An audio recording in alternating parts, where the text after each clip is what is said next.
Ladies and gentlemen, the U.S. is waging what's called a hybrid war against Russia without sending any physical troops. So they're using other means. And along with allies, they are doing all types of things. And we practically hear about sanctions on Russia on a daily basis now. So I'm going to go ahead and play this audio from NPR.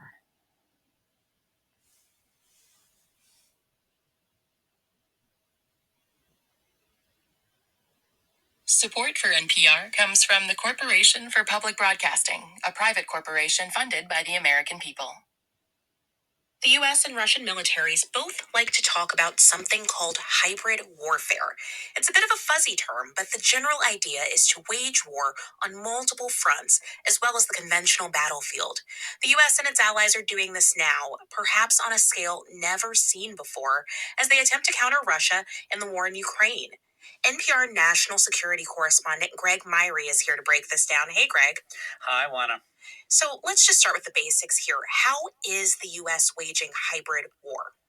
Well, the U.S. hasn't sent a single soldier into Ukraine, but this unconventional warfare began before the very first shot was fired. The U.S. was releasing intelligence in advance of the Russian invasion, pre-bunking Russian disinformation, like this notion that Ukraine was being run by Nazis. The Biden administration worked for months very closely with Europe to impose tough sanctions on day one. The sanctions just keep coming. Today, the U.S. sanctioned 11 Russian military leaders. And the really big one, the U.S. has sanctioned Russia's central bank. It doesn't have many dollars, and it's facing a series of bond payments due starting tomorrow. And if Russia defaults, which is a real possibility in the near future, it could become a pariah on the international financial markets for years to come. So those are moves that are being made at the official government level. But what else are you seeing?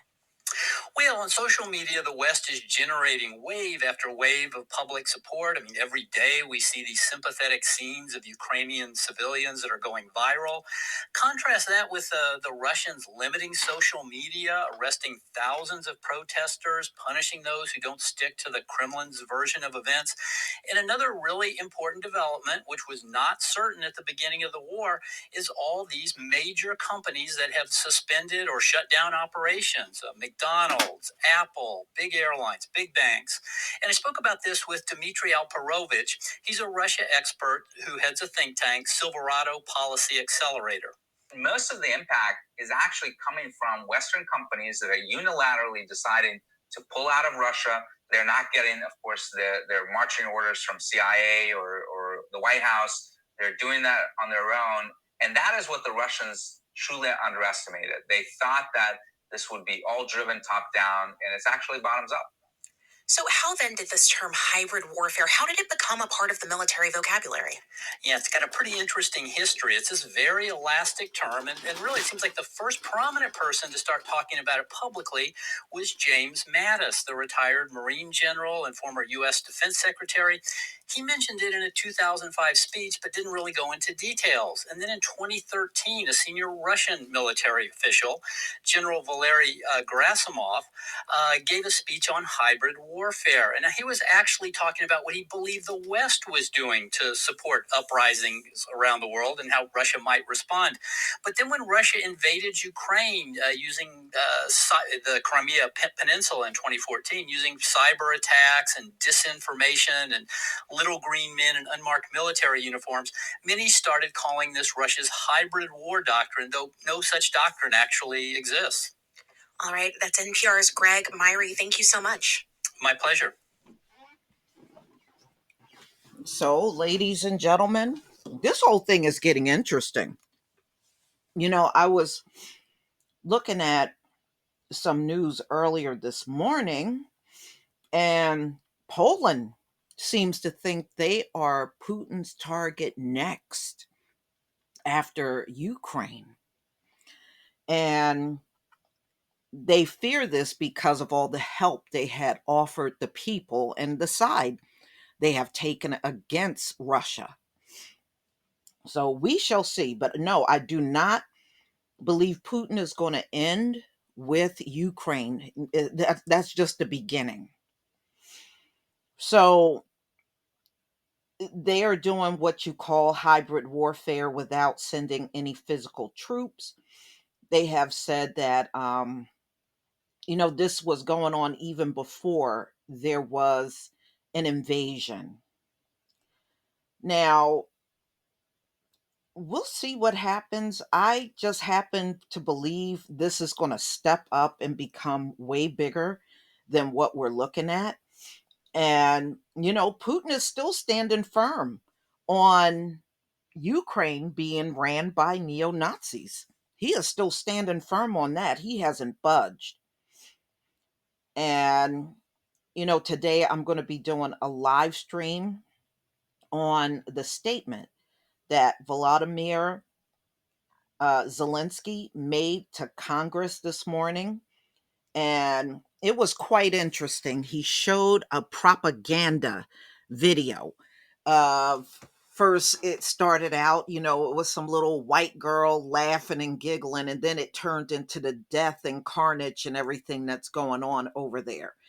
And it's going to impact especially the people that look just like them. That's to be expected. But many of us are going to have a different perspective on what's going on. We can't all be on the same page because we're not all treated the same.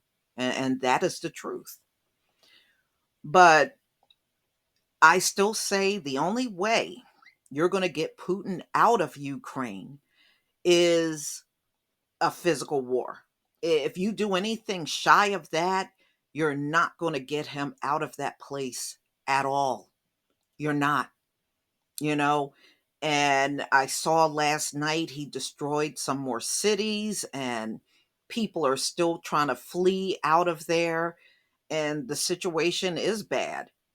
It's bad. But at the end of the day, my brothers and sisters, this does not concern us. It really don't. We don't have nothing in this war. We didn't do anything to jump off the war. We didn't do nothing. We are really just bystanders, watching from the outside in. And yeah, so if you can be there, please be there. My live stream will be at 3:30 Eastern time, and we're going to go over, the things that he said in the speech, in his statement. But y'all, please tell me what you think about this hybrid warfare that's going on between the US and Russia right now, because the US is still not wanting to get involved. And, Joe Biden did give a statement after Zelensky's speech, but I did not listen to his statement. But he was opposed to a no fly zone in fear of jumping off World War III. But y'all, please tell me what you think about this video. Please leave your comment and subscribe. Don't forget to hit on the notification bell, and I'll see you on the next video. Peace, family.